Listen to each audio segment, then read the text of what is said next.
Forlorn, the very word is like a bell to toll me back from thee to my soul self.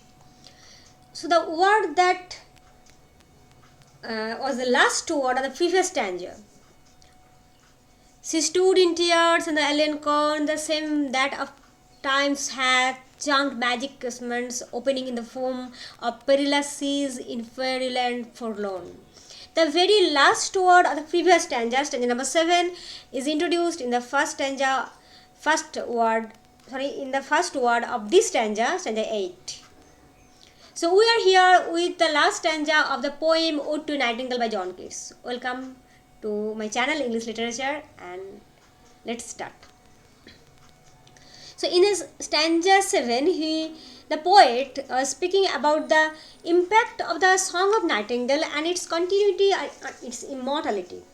The Nightingale song is heard by both king and clown and by Ruth and again to some unfortunate princess who is confined by the mighty magician in his enchanted castle, the windows of which opened wide as it is under some supernatural influence upon the foamy, turbulent waves of some dangerous sea in some fairyland which is forlorn. And that has taken us to this stanza where the very word is like a bell. Just like a bell that reminds the poet to come to his present state of situation. An echo. This word forlorn acts as an echo of the previous stanza. The mood of exaltation is over, and the forlorn, this very word, just breaks the spell. The Nightingale song was like a spell on the heart of the poet, and the poet was intoxicated. He was intoxicated to that extent that he felt that he had gone to this world of Nightingale.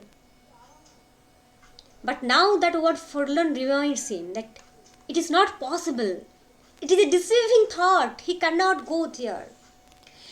To toll me back means call back. This word call me back, the very word forlorn, call me back from thee, from your world, the world of Nightingale, from Nightingale's world, to my soul self, to myself. So the very word has taken him to his own world. Adieu. The fancy cannot cheat so well. So the word forlorn is responsible for the poet's coming back to his own self from his, and this is his conscious self. This is his conscious self. So the word forlorn acts as something that, as a catalyst that take back, that poet is now can come back to his conscious self. Adieu. The fancy cannot cheat so well. So fancy is something that is not so serious. Fancy makes us forgetful of our reality. Fancy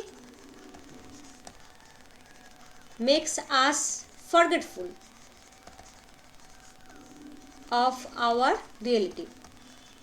It is superficial. It has no ground, no validity. It is superficial.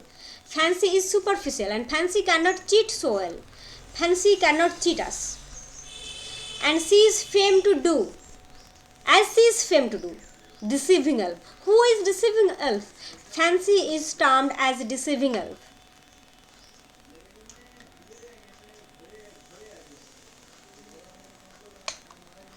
Fancy makes us forgetful of our reality, and he can do it only for a short period of time. Only for a short period of time. So fancy can deceive us only for a short period of time.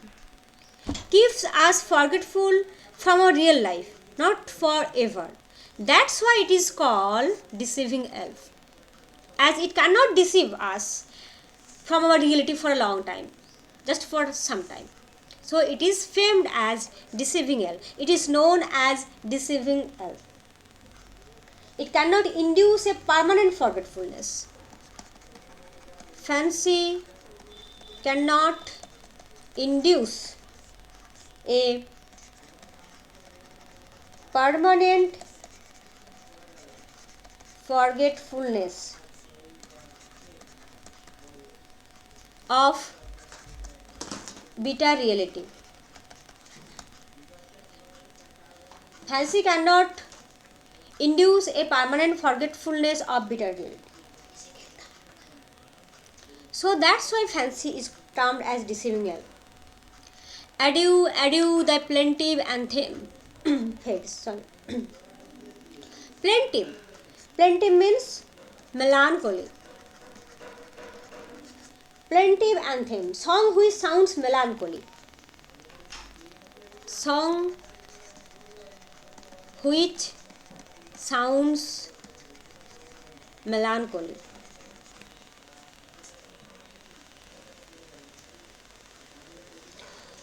So, the imaginative world, you must remember that imaginative world has its base on the real world. The pain and suffering of real world makes us crazy for some superficial world, like fanciful world, like the Nightingale song. But the poet is now in his conscious self, and he is just fully awakened in his own self. That's why he is saying adieu, adieu. Thy plaintive, thou mournful strain, plaintive anthem, melancholy or mournful strain. Fade, it is gradually the Nightingale song is fading. Past near the meadows over the still stream. So now as he has come back to his own sad, lonely life, the song of the bird is gradually fading to the forlorn. Up the hillside, and now it is buried deep. So the song of the nightingale is gradually fading away, and it is just going away from the stream, then hillside, and then descends into the valley plains and is lost into its profound silence. So the poet is no longer under the spell. The poet is no longer under the spell of Nightingale's song. The poet is no longer under the spell of the Nightingale song. The song has gone away, gone far, far away. It is already receding from the meadows, and then stream, then hillside, and then descends to the valley and is lost. It's buried. Buried deep means it lost into the silence. If something is buried deep, we cannot hear from it. The next, valley glades. Glades means open space inside a forest or woodland. Was it a vision or a waking dream? But though the spell is broken, but the confused state is not. The spell is broken, but the confused state is still there. Shall I wake or not? Fled is that music. Do I wake or sleep? The music has fled. The spell is broken. But the poet is not so sure if he is awake or asleep. He feels no pain now. He now realizes that one cannot live in that subconscious state of an ideal world. So in that sense, he is confused that he is sleeping. Maybe he is dreaming something. But again, he feels that, no, I can't dream. I am now fully conscious of my state. So the last question of the poem may be solved in this way, that when the poet comes back to reality, he feels that the nightingale has gone. but at the same time his pain is gone also. He is doubtful, whereas he is in sleep and cannot feel the pain. But the fact is that the wall of the nightingale gave him a lesson, and that lesson is important. And what is the lesson? That only pain and suffering can be enable one to through a dream world. We can escape this pain and suffering by taking us to a dream world. So it is better to calmly accept the miserable world, because the ideal world exists within it. So the poet no longer feels any kind of physical or mental pain, because he accepts sorry he accepts the reality. He accepts the reality of struggle and hurdle of real life. That's why he is no longer at pain. Was it a vision or a dream? It is both a vision and a waking dream. Why? It is a reverie because the poet's unfulfilled desire to escape into a painless world is fulfilled in his dream, in that sense. But it is also a vision because it carries the message, the lesson. It carries a message. What happened? In our vision, we find a message, a greater reality, a greater truth.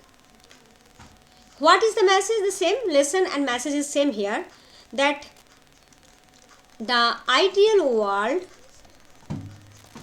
exists. The ideal world exists because there is real world. We long for the ideal world. Why?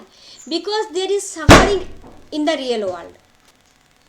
We crave for the ideal world because there is the suffering, the struggle of real world. The Song of the Nightingale reminds the poet about it. The Song of the Nightingale teaches. The Song of the Nightingale makes him aware of this greater truth. That's why it is a vision. Again, it is a dream in that sense that he feels that the unfulfilled desire that he stored in his heart to go into a painless world is fulfilled.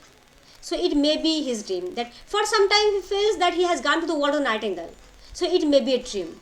Again, he is thinking a vision, because in his dream he discovers a greater truth of life, that we had to accept this real world, because our craziness, our longing for the ideal world is due to this real world. Okay, so today we finish Ode to Nightingale. Thank you for staying with me. Have a great day.